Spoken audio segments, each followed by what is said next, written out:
Hi అండి. అందరూ ఎలా ఉన్నారు? బాగున్నారా? నేను కూడా చాలా బాగున్నానండి. ఈరోజు స్ప్రౌట్స్‌తో కట్లెట్ చేసుకుందాం. చాలా బాగుంటాయి. అలాగే హెల్తీ కూడా డిష్ ఇది.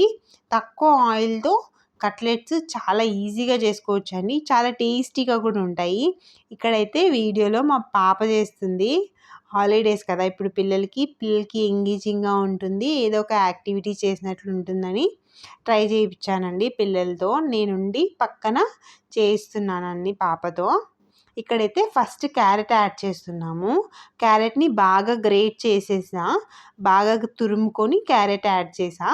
యాడ్ చేసిన తర్వాత ఇందులోకి మనం స్ప్రౌట్స్ యాడ్ చేస్తాము. ఇక్కడ నేను స్ప్రౌట్స్‌ని ఇవి స్ప్రౌటెడ్ అంటే హాఫ్ ఇంచ్ స్ప్రౌట్ అయిన స్ప్రౌట్స్‌ని ఒక 10-15 మినిట్స్ బాయిల్ చేశాను. ఎందుకంటే స్ప్రౌట్స్ ఎప్పుడైనా పచ్చిగా తినడం వల్ల గ్యాస్ ఫామ్ అవుతాయి. స్ప్రౌట్స్ ఒకసారి బాయిల్ చేసుకొని ఇలా సలాడ్స్‌లో కానీ ఏదైనా డిష్‌లో వేసుకుంటే గ్యాస్ ఫామ్ కావడం అలా ఏమి ఉండదండి. బ్లోటింగ్ ప్రాబ్లము బాగా డైజెషన్ అయిపోతాయి. స్ప్రౌట్స్ మొత్తం వేసిన తర్వాత ఒకసారి కొంచెం పూర్తిగా బాగా మిక్స్ చేసుకోవాలి. మా పాప దాన్ని మిక్స్ చేయడం బాగా ఎంజాయ్ చేస్తుంది. దాన్ని మిక్స్ చేసుకోవాలి బాగా పూర్తిగా. మిక్స్ చేసిన తర్వాత మనం అన్ని మసాలా యాడ్ చేసుకుందామండి దీంట్లో. మాకైతే పిల్లల్ని ఎంగేజ్ చేయడానికి చాలా టాస్కీ ఉంటుందండి అసలుకి. మా పిల్లలు అల్లరి కాదు. ఇలాంటి చిన్న చిన్న యాక్టివిటీస్ చేపియడం వల్ల వాళ్ళు కూడా ఎంజాయ్ చేస్తారు.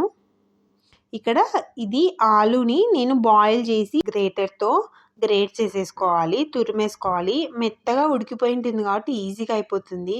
ఇక్కడ మా వాడు కూడా వచ్చి హెల్ప్ చేస్తున్నాడు వాళ్ళ అక్క చాలా కష్టపడుతుందని వాడి ఫీలింగ్ అనమాట. 2 గ్రేట్ చేసిన తర్వాత అన్నీ గ్రేట్ చేసేసుకోవాలి. ఇక్కడ పోటీ ఒకరికొకరికి నేను చేస్తానని. కానీ ఇలా ఎంగేజింగ్‌గా ఏదో ఒక మంచి యాక్టివిటీస్ మనం ఉండి చేయిస్తే చాలా మంచిదండి. పిల్లలకి స్క్రీన్ టైం తగ్గుతుంది. అలాగే పిల్లలు కూడా ఎంజాయ్ చేస్తారు. ఆ టేస్ట్, ఆ టెక్స్చరు దానిని ఎలా ఉంటుందో ఫుడ్ అంటే మనం చేస్తూ ఉంటే కూడా తెలుస్తుంటాయి పిల్లలకి. ఇలా అన్నీ గ్రేట్ చేసేసి పెట్టేసుకోవాలి ఆలూని. నేను ఇక్కడ బైండింగ్ కోసం కొంచెం పిండి యూజ్ చేస్తున్నాను. ఇప్పుడు ఆలు మిశ్రమం కూడా వేసేసుకోవాలి. ఇందాక మనం మిక్స్ చేసుకున్న దాంట్లో వేసుకొని అది కూడా మొత్తం కలిపేసేయాలండి. ఇక్కడ నేను వీడియో ఫాస్ట్గా పెట్టేశాను. బాగా స్మాష్ చేసి కలిపిన తర్వాత ఇప్పుడు మనం మసాలా మిక్చర్ వేసేసుకుందాం దీంట్లో.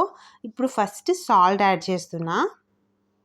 సాల్ట్ తగినంత వేసేసుకోవాలి. మీ టేస్ట్‌కి తగినంత వేసుకోవచ్చు. అలాగే ఇందులో కొంచెం ధనియాల పొడి, అలాగే కొంచెం ఆమ్చూర్ పౌడర్ వేశానండి నేను. కొంచెం ఆమ్చూర్ పౌడర్ వేయడం వల్ల కొంచెం ట్యాంగీనెస్ అంటే కొంచెం పుల్ల పుల్లగా వస్తుంది కదా టేస్ట్ అని వేశాను. తర్వాత కొంచెం పసుపు యాడ్ చేశాను. పసుపు యాడ్ చేసిన తర్వాత కారం యాడ్ చేస్తున్నా. నేను అన్నీ మెజర్ చేసి కప్‌లో పెట్టాననమాట రెడీగా. మా పాపకి వేయడానికి ఈజీగా ఉంటుందని. అలాగే కొంచెం మైదా పిండి వేస్తున్నాను. ఎందుకంటే మనకు బైండింగ్‌కి వస్తుంది. అంటే ఇప్పుడు మనం అవన్నీ వేసాం కదా! బైండింగ్ రాకుండా విడిపోకుండా మైదా వేసుకుంటున్నా. 1 టీ స్పూన్ అంతే మైదా కొద్దిగే. మీకు అవసరం లేదు అనుకుంటే గోధుమ పిండి కూడా వేసుకోవచ్చు ఇందులో. వేసి బాగా మిక్స్ చేసేయాలి. మిక్స్ చేసి దీన్ని ఒక డో కన్సిస్టెన్సీలోకి తెచ్చేసుకోవాలన్నమాట. మనకు అప్పుడే బాల్స్ చేయడానికి ఈజీగా ఉంటుంది. బాగా మెత్తగా స్మాష్ చేసేసుకోవాలి. ఇలాంటి డిషెస్ హెల్దీ కూడా అండి. మనకి స్ప్రౌట్స్ వేసాము, అన్ని వెజిటేబుల్స్ వేస్తున్నాము కాబట్టి చాలా హెల్దీ కూడా.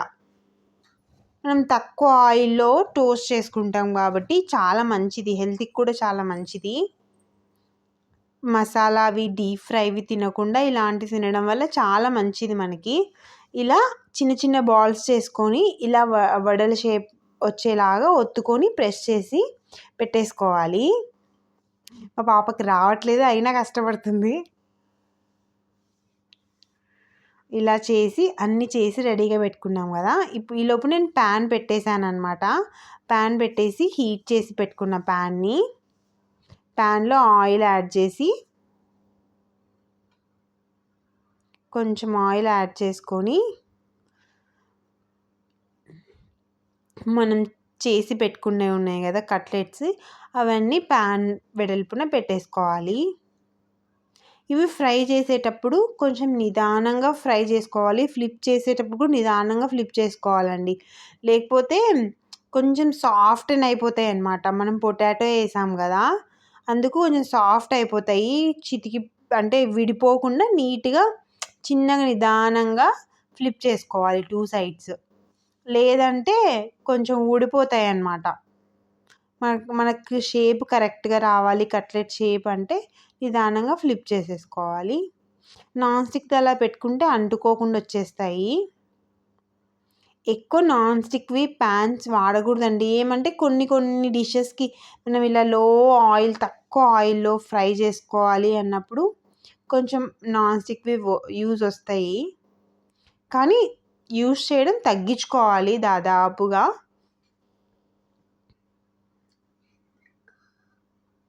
ఇలా 2 సైడ్స్ బాగా ఫ్లిప్ చేసుకొని బాగా వేయించుకోవాలి. ఇవి ఎంత రోస్ట్ అయితే అంత బాగా మంచిగా టేస్ట్ వస్తాయండి. ఇవి కావాలంటే మీరు డీప్ ఫ్రై కూడా చేసుకోవచ్చు. ఎక్కువ ఆయిల్ తక్కువ వేసుకొని చేసుకుంటే కూడా టేస్ట్లో ఏం డిఫరెన్స్ అయితే ఏం ఉండదు. టేస్ట్ మాత్రం చాలా బాగుంటాయి. ఇప్పుడైతే 2 సైడ్స్ మాకు బాగా వేగిపోయాయి. నేను ఇంకా తీసేస్తున్నా ప్లేట్లోకి. తీసేసుకొని ఏదైనా టమాటా కచప్తో కానీ అలా సర్వ్ చేసుకుంటే చాలా టేస్టీగా బాగుంటాయండి. చూస్తున్నారు కదా ఎంత గోల్డెన్ కలర్ వచ్చాయి కట్లెట్స్. ఇలా మనం కట్లెట్స్ చాలా కాంబినేషన్తో ట్రై చేయొచ్చండి.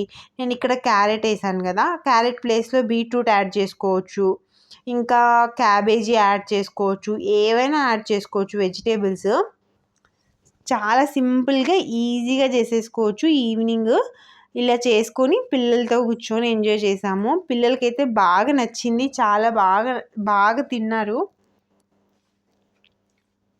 టేస్ట్ సూపర్ ఉందని చెప్తున్నారు. అంతే అండి వీడియో.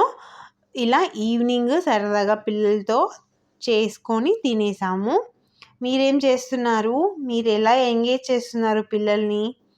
కామెంట్ చేసేయండి. వీడియో ఎలా అనిపించిందో కామెంట్ చేయండి. వీడియో నచ్చితే లైక్ చేయండి, షేర్ చేయండి, సబ్స్క్రైబ్ చేసుకోండి ఛానల్ని. ఇలాంటి మరిన్ని మంచి వీడియోస్ చేయడానికి నాకు ఎంకరేజింగ్గా ఉంటుంది. ఏమైనా వీడియో గురించి కానీ ఏమైనా సజెస్ట్ చేయాలి, ఏమైనా చెప్పాలి అనుకుంటే కూడా కింద కామెంట్ చేయండి. Thanks for watching.